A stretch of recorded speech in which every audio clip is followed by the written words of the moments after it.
We meet today at a particular important turning point in our economic, one could argue, civilizational history.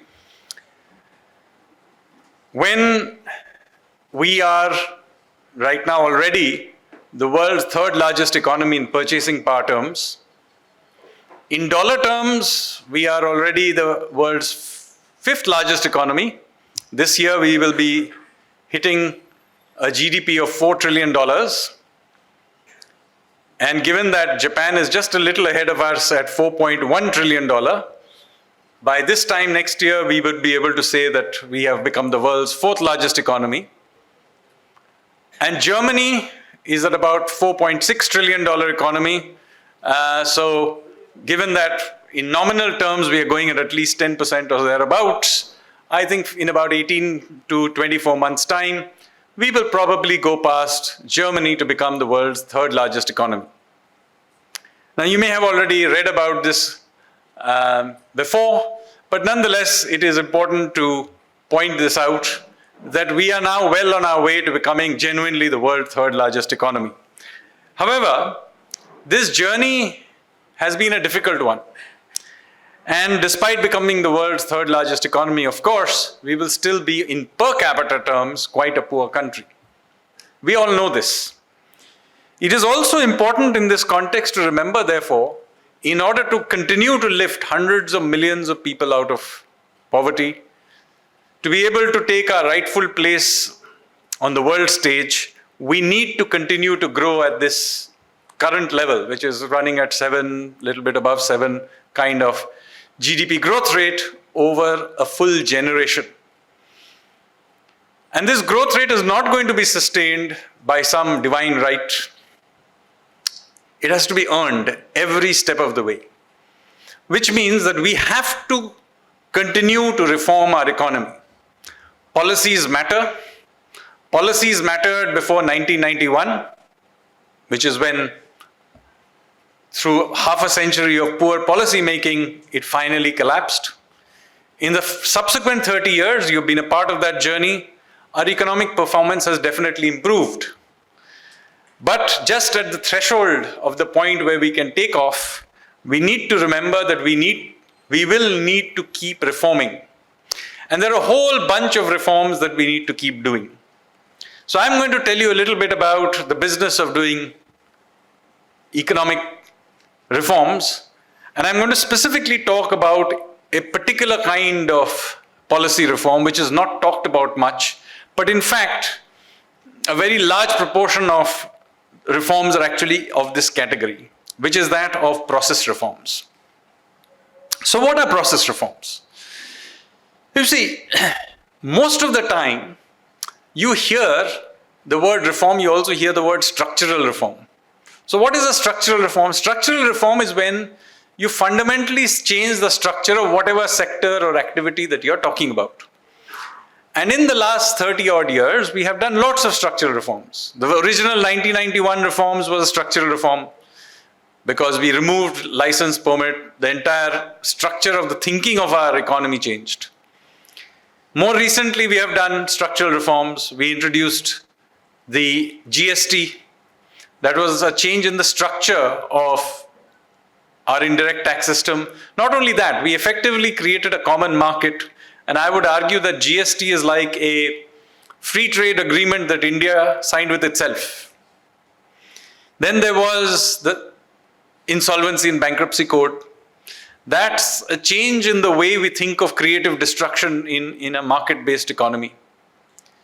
We changed our monetary policy fundamentally by introducing an inflation targeting system, and that's changed the entire way we think of inflation. We were never an Argentina-type high inflation country, but we were certainly a high inflation country in the 8 to 12% range sort of way.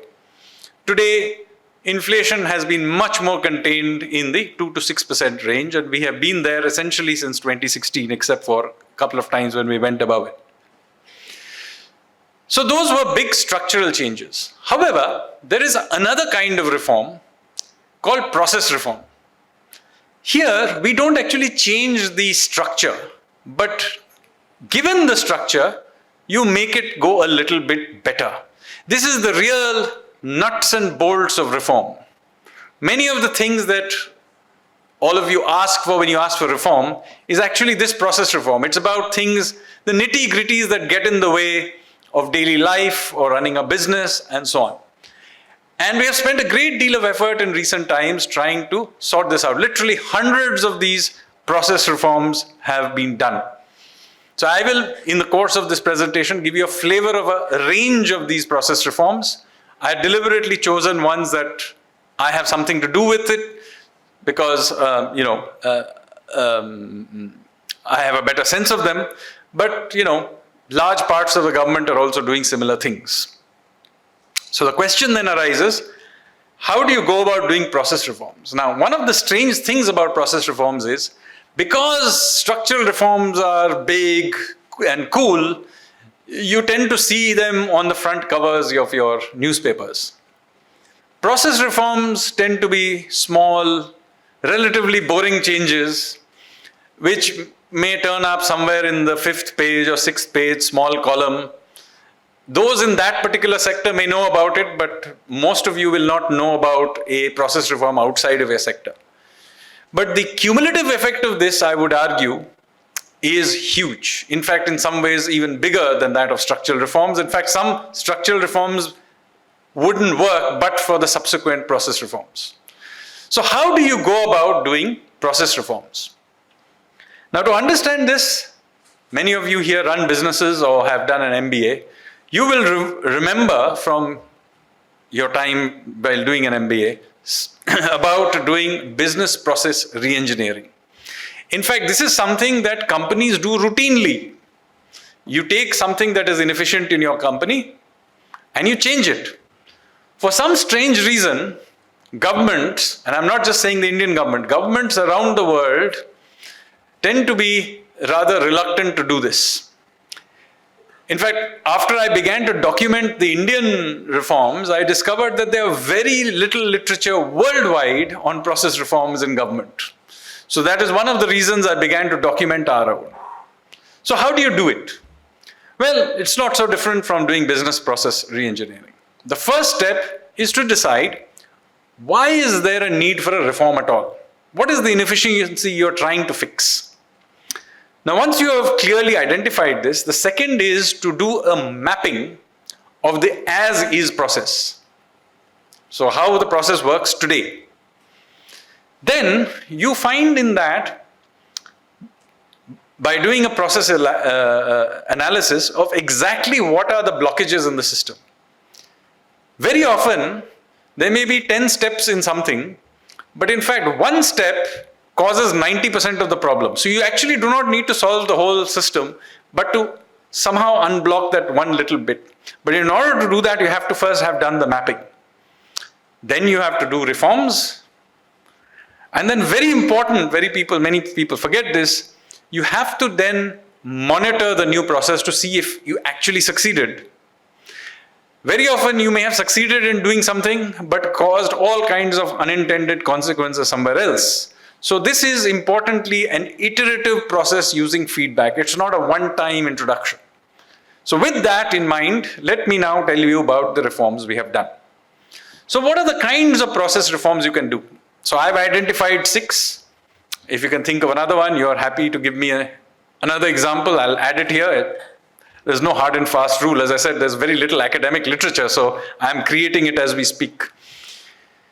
So the first type is to streamline an existing administrative process. So there's an administrative process, no need to change any laws, just simplify it. Second, you may need to change the regulations given a certain law. Third, you may actually need to go back to Parliament in order to change the legislation. Fourth, you may need to add capacity at some level of government in order to remove a bottleneck. Fifth, you may actually need to remove a requirement or a state mandated activity or a department in order to make it smoother. And finally, you may need to merge, close or restructure outdated government agencies. So there are roughly 6 types of these process reforms. I'm now going to give you an example of each one of them. As I said, I had something to do with each one of these. So, I've deliberately given you things that have been done relatively recently or are still live, as you will see. Now, the type 1, as I said, is of administrative streamlining. Here, no need to change the rules.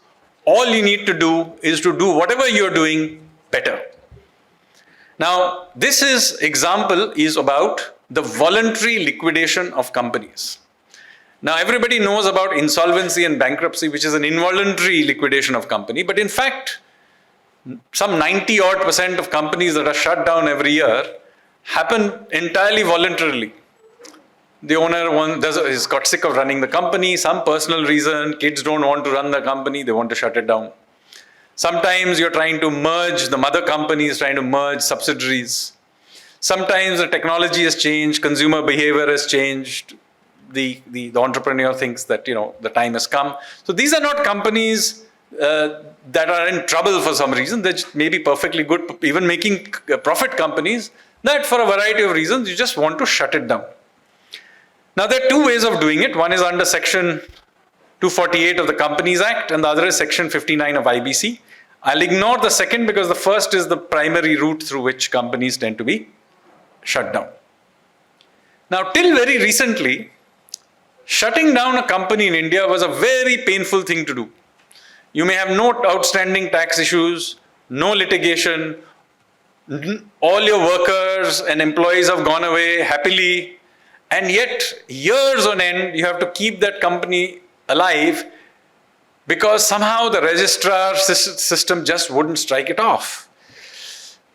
And so this was how things were. So the average time taken, to shut down a company as recently as 2021-22 was 499 days. So basically it took 500 days to shut down a company.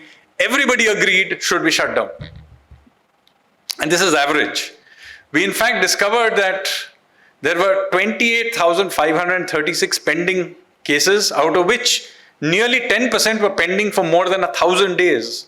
So almost 3 years they were pending, and 54 were pending for more than a year. So just imagine what pain this is, because people always remember ease of entry, but actually ease of exit is just as important. So in 21, we began to research this. All the process reform steps were taken, and we discovered what were the problems. Here are a few of the problems we discovered. First of all, there was no strict guideline for the registrar of companies to follow.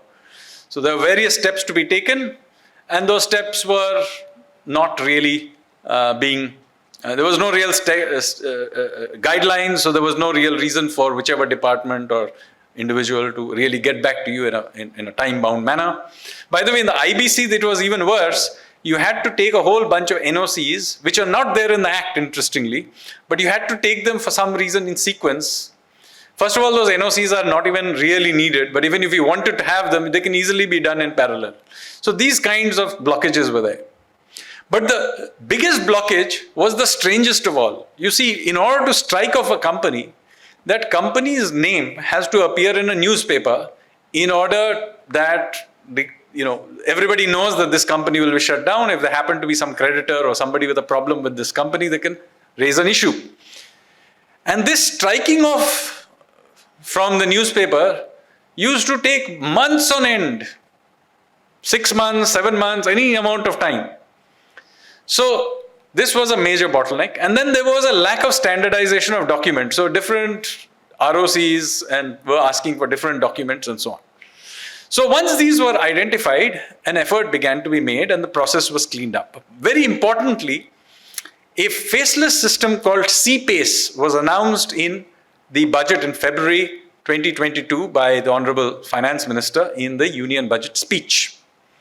And look at what has happened. This is the average time taken for approval in days for shutting down of a company voluntarily. It used to take about 499 days. Now it takes just 90 days. This is an 82% reduction in time. Okay? And this new sea space was only got going on the 1st of May of 2023. So I've taken a year from that till the end of April 2024. So it's not quite the financial year, but it is the first year of the functioning of this system.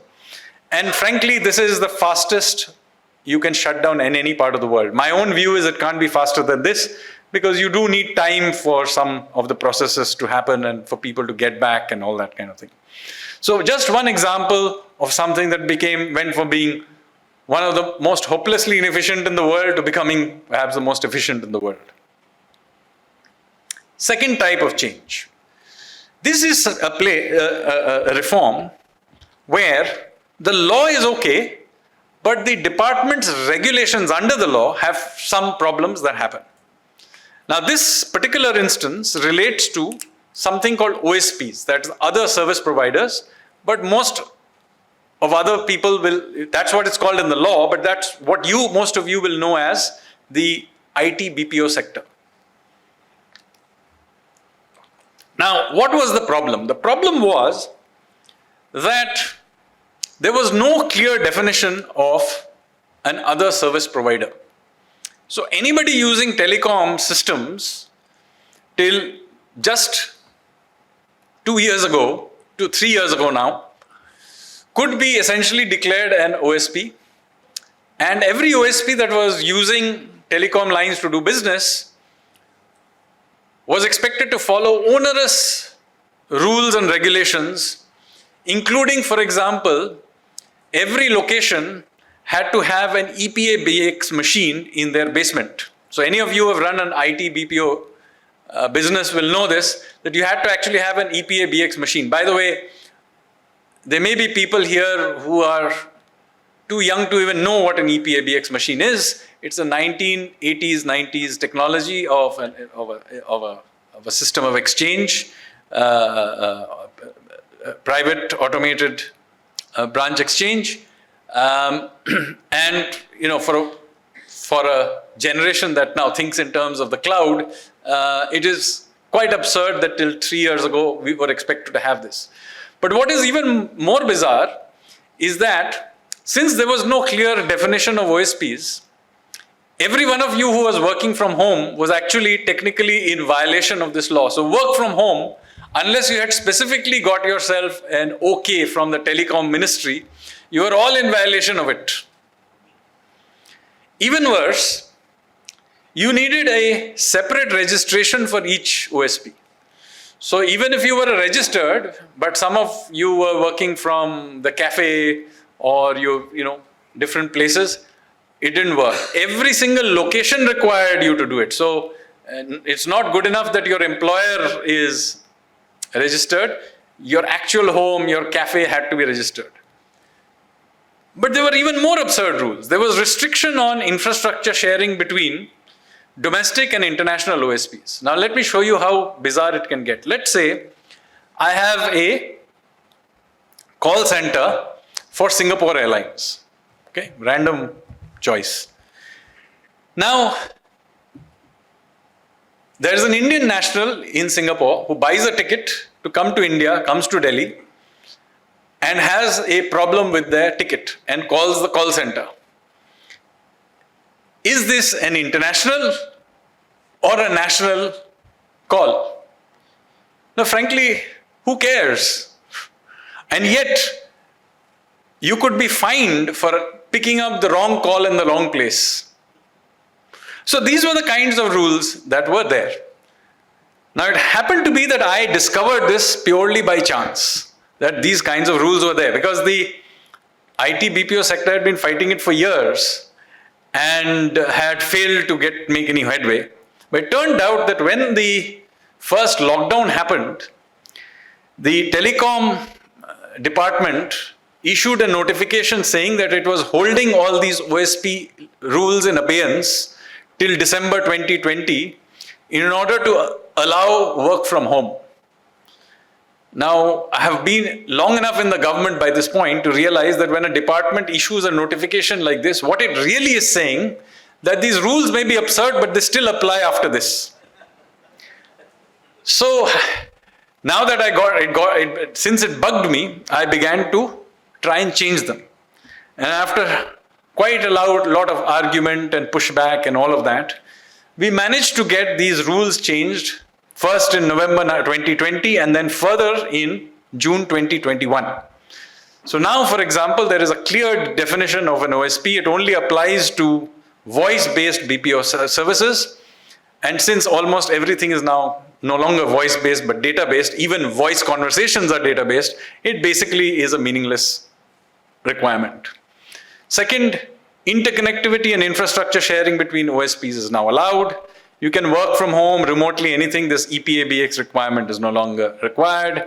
There's no distinction between domestic and international. All of the points that I just mentioned, all those have now been removed. And let me show you what an impact this has had. So this was a survey study done by NASSCOM in December 2021. In that, it asked the IT BPO sector whether the OSP reform had helped in reducing the compliance burden. And 92% of them replied that it had helped reduce compliance burden. So this was not a small reform. 92% of a very major industry said that it had helped them. Not just that, something like 28% of them said that it reduced their compliance burden by 50%. And the rest also said by very significant number.